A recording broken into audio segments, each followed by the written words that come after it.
Oke, cek Mas Pur. Ini masih belum bisa share Mas Pur. Bisa dijadiin co-host.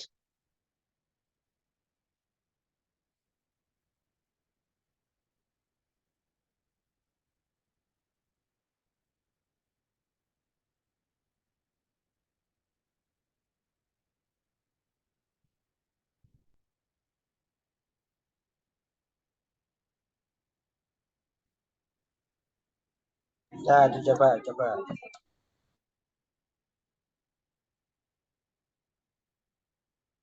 Masih belum bisa, Mas.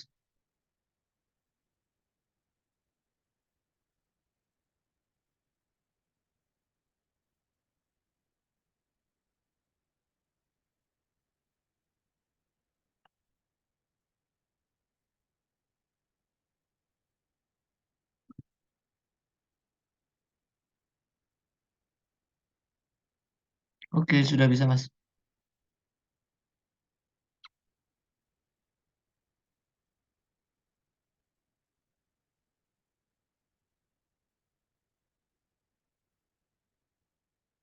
Oke, udah muncul langsung dipresentasikan, Mas. Oke, siap. Bismillahirrahmanirrahim. Assalamualaikum warahmatullahi wabarakatuh.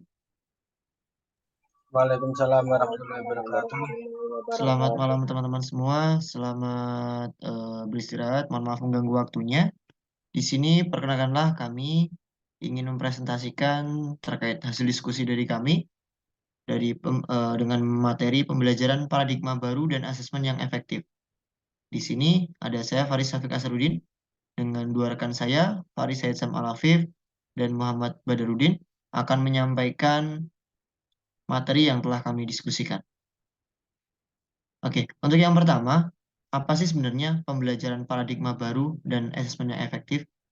Jadi, kalau kita telaah dari beberapa literasi yang kami dapatkan, pembelajaran paradigma baru adalah pembelajaran yang berorientasi pada penguatan kompetensi dan pengembangan karakter yang sesuai dengan nilai-nilai Pancasila. Ini yang membedakan dengan pembelajaran-pembelajaran yang diterapkan di Indonesia khususnya dari zaman dulu hingga sekarang di pembelajaran paradigma baru ini. Terus kemudian eh, yang menjadi poin adalah mengembangkan karakter yang sesuai dengan nilai Pancasila. Apa sih karakter yang sesuai dengan nilai Pancasila? Sehingga dari paradigma baru ini muncullah profil pelajar Pancasila yang menjadi bisa dikatakan poin yang membedakan dengan pembelajaran yang dahulu. Jadi ada 6 poin dalam profil pelajar Pancasila. Yang pertama adalah beriman, bertakwa kepada Tuhan Yang Maha Esa, dan berakhlak mulia. Yang kedua, berkebinekaan global, kemudian gotong royong, kreatif, bernalar kritis, dan juga mandiri. Jadi poin-poin tersebut mencerminkan eh, atau dapat mencerminkan dari nilai-nilai luhur yang tercermin dalam Pancasila. Kemudian di sini, kemudian bagaimana sih cara perencanaan pembelajaran paradigma baru? Jadi ada beberapa langkah-langkah yang bisa kita gunakan sebagai seorang guru dalam perencanaan pembelajaran paradigma baru. Yang pertama adalah kita sebagai seorang guru menganalisis capaian pembelajaran untuk kemudian dapat merumuskan tujuan pembelajaran dan memetakan alur tujuan pembelajaran. Sehingga yang menjadi dasar di sini adalah kita mampu menganalisis dulu capaian pembelajaran, sehingga dari sana kita bisa breakdown untuk uh, menyusun tujuan pembelajaran yang akan kita sampaikan kepada siswa. Kemudian setelah itu kita mengidentifikasi tujuan kemudian pelaksanaan dan pengelolaan asesmen diagnostik, di mana yang membedakan pembelajaran paradigma baru ini dengan pembelajaran yang sebelumnya adalah adanya asesmen diagnostik untuk mengetahui seberapa sih pemahaman peserta didik sebelum dilaksanakan pembelajaran sebagai mungkin bisa dikatakan dengan istilah pretest.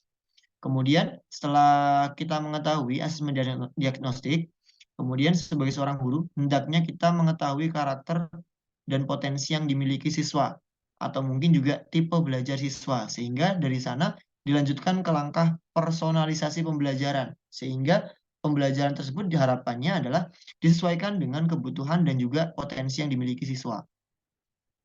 Setelah itu terjadi, dilakukan dengan pengembangan model ajar.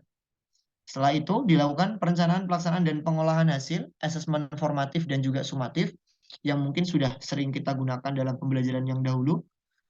Kemudian dilanjutkan dengan pelaporan hasil belajar, dan yang terakhir adalah evaluasi pembelajaran dan asesmen. Jadi untuk perencanaan pembelajaran paradigma baru, langkah-langkahnya kurang lebih seperti yang dijelaskan, ada 8 langkah tersebut. Oke, untuk yang selanjutnya terkait prinsip pembelajaran paradigma baru akan dijelaskan oleh rekan saya kepada Mas Faris. Monggo Mas, silakan. Apakah suara saya terdengar dengan jelas? Terdengar masih. Oke, ya di sini saya akan mempresentasikan hasil diskusi ya terkait tentang prinsip pembelajaran, di mana yang pertama itu pembelajaran yang relevan, di mana guru itu dapat menjadikan pembelajaran itu tidak monoton. Jadi pembelajaran harus efektif, di mana guru itu dapat menggunakan berbagai macam model pembelajaran ataupun dengan pembelajaran yang menyenangkan. Nah, selanjutnya ada berorientasi pada masa depan yang berkelanjutan. Jadi, pembelajaran tidak hanya terpaku untuk hari itu saja, akan tapi diharapkan mampu menjadi manfaat untuk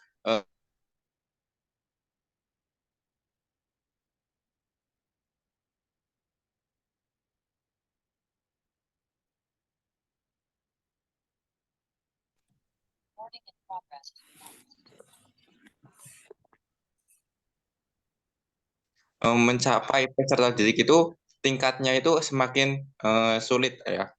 Nah, selanjutnya ada pembelajaran membangun kapasitas untuk menjadi pembelajar sepanjang hayat, dan yang terakhir ada mendukung perkembangan kompetensi dan karakter peserta didik secara holistik. Oke, next.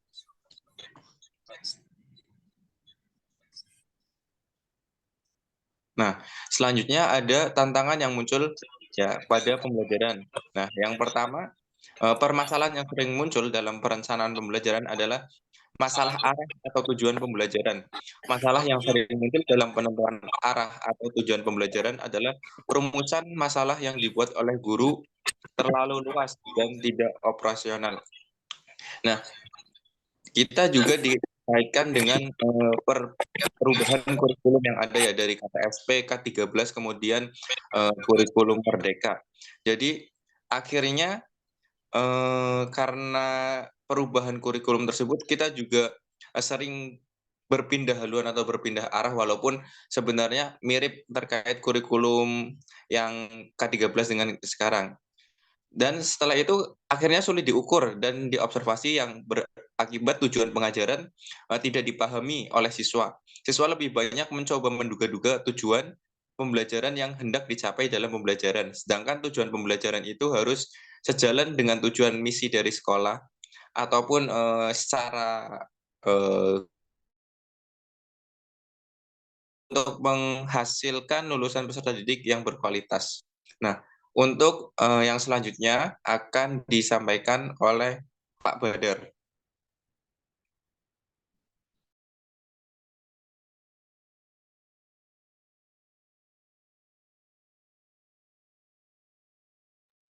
Oke, mohon maaf teman-teman. Sepertinya Mas Badar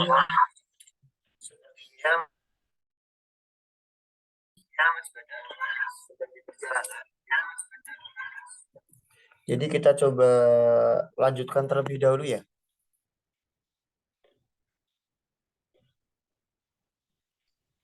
Oke, Pak, langsung aja lanjutkan. Oke, jadi dilanjutkan. Tadi sudah dijelaskan oleh Saudara Faris Hetsam terkait permasalahan apa sih yang didapatkan dalam penerapan paradigma baru ini. Jadi yang sudah dijelaskan tadi, kemudian strategi yang perlu kita lakukan terhadap kemungkinan atau tantangan yang muncul dalam penerapan paradigma baru. Jadi yang pertama, kita sebagai seorang guru harus mempunyai pengetahuan luas dan mampu melaksanakan tugas sebagai seorang pendidik. Jadi profesionalisme guru di sini harapannya sangat mendukung dalam melaksanakan pembelajaran paradigma baru ini agar berhasil. Jadi tadi yang disampaikan permasalahannya adalah guru tidak bisa merancang atau menganalisis capaian pembelajaran ataupun tujuan pembelajaran yang sesuai dengan kondisi anak. Nah, dari sana kan ini kemampuan guru dalam merancang kegiatan pembelajaran sehingga nantinya dapat efektif.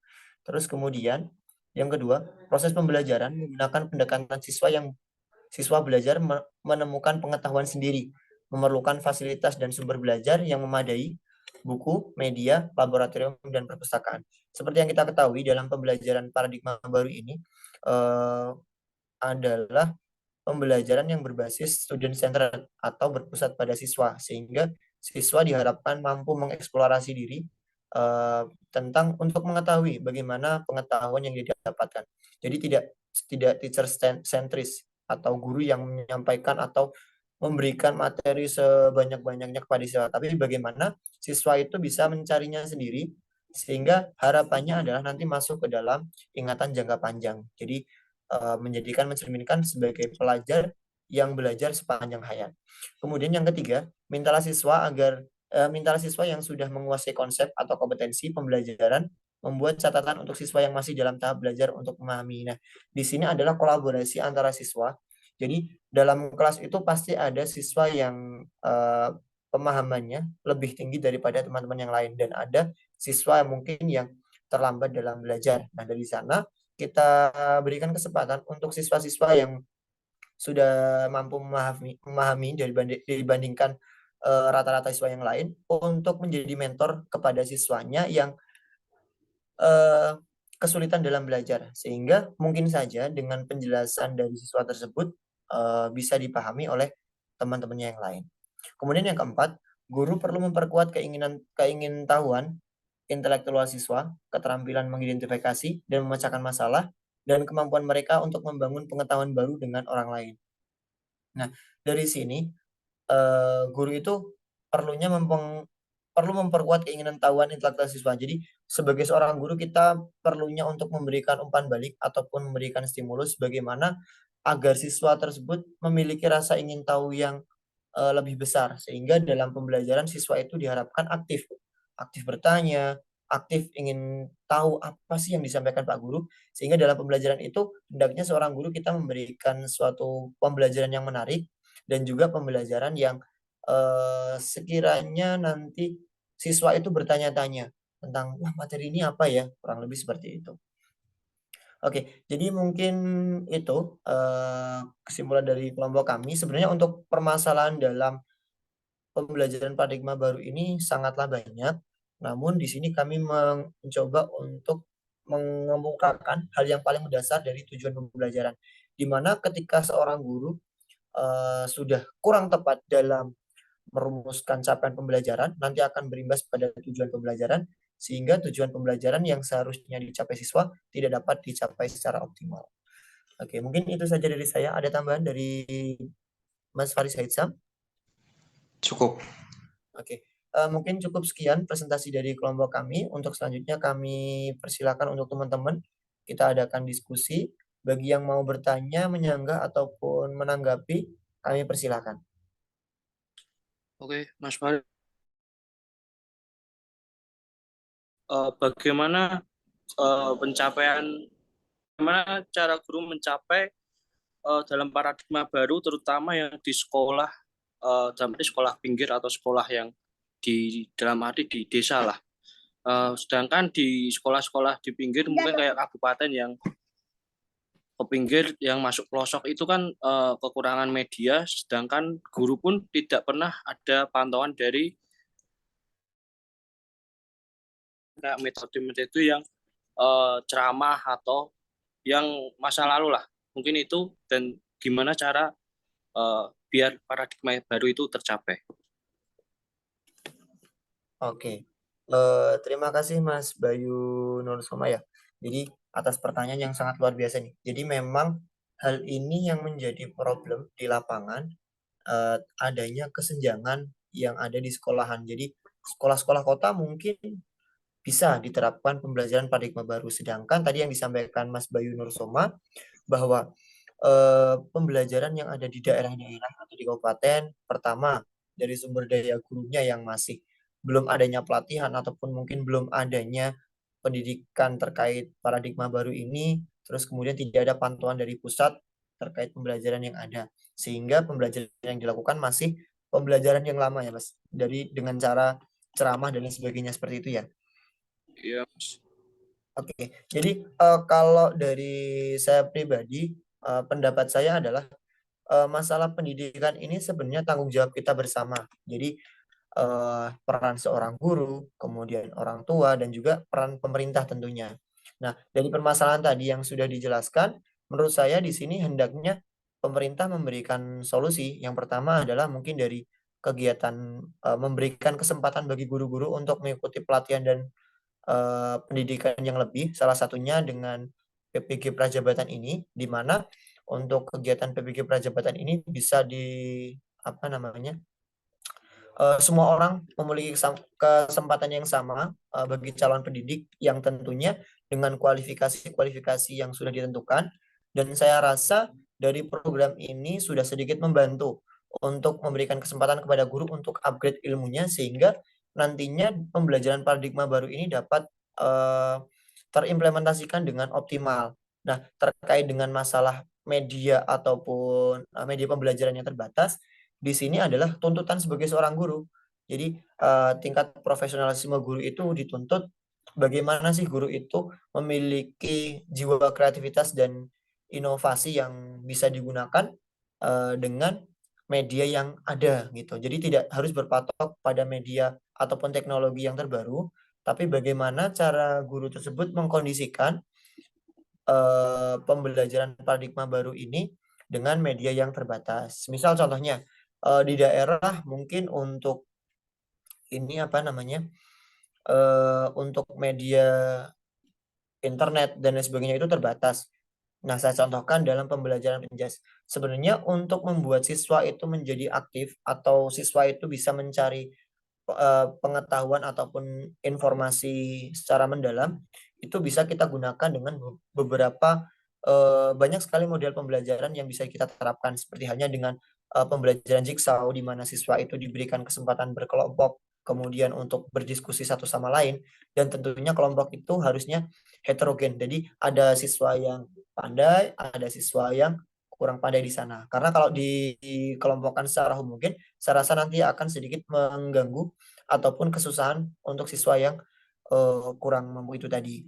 Nah, kemudian selain itu bisa menggunakan pembelajaran project based learning, dalam arti siswa diberikan tugas untuk membuat sesuatu. Atau mungkin yang paling sederhana adalah untuk memantik siswa untuk berpikir. Ini sudah taraf HOTS, ini sudah disampaikan oleh Bapak dosen bahwa semisal materinya adalah variasi gerak lokomotor. Nah, nanti siswa itu diberikan kesempatan untuk mempraktekkan satu saja untuk satu anak gerak lokomotor itu tadi, kemudian dilanjutkan oleh siswa kedua, tapi siswa kedua itu tidak boleh gerakannya sama dengan siswa sebelumnya, dan itu berurutan kepada siswa-siswa yang lain, sehingga mau tidak mau siswa tersebut akan terstimulus untuk berpikir, oh sekiranya bagaimana gerakan yang tidak sama dengan teman-teman yang lain. Apakah mungkin saya menirukan gerakan hewan ataukah mungkin saya menirukan gerakan apa namanya, gerakan tumbuhan, atau mungkin gerakan benda-benda yang lain, sehingga nantinya antara siswa itu tidak sama gerakannya. Nah, itu salah satu contoh pembelajaran yang menurut saya paling sederhana, yang bagaimana sih pembelajaran paradigma baru tersebut untuk membuat siswa aktif berpikir dan juga lebih inovatif. Mungkin itu dari saya. Ada tambahan mungkin dari Mas Faris, monggo Mas, silakan.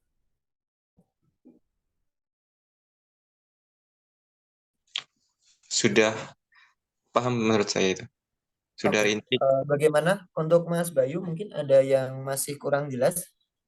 Sudah Mas Faris, terima kasih sudah jelas. Oke, siap, sama-sama. Oke, mungkin untuk teman-teman yang lain ada yang mau bertanya lagi atau mungkin menyanggah atau menanggapi, kami persilakan. Mungkin satu lagi.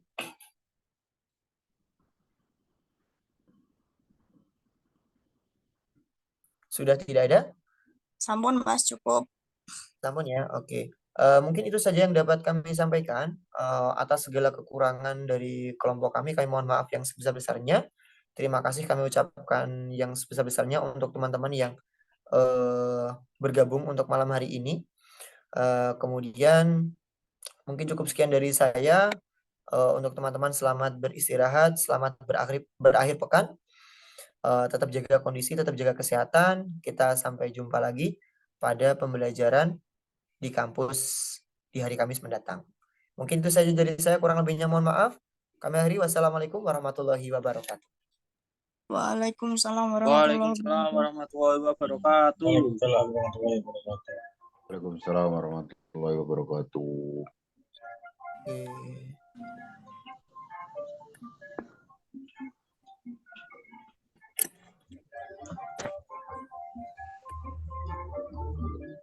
Oke, Pak Pur, sudah selesai.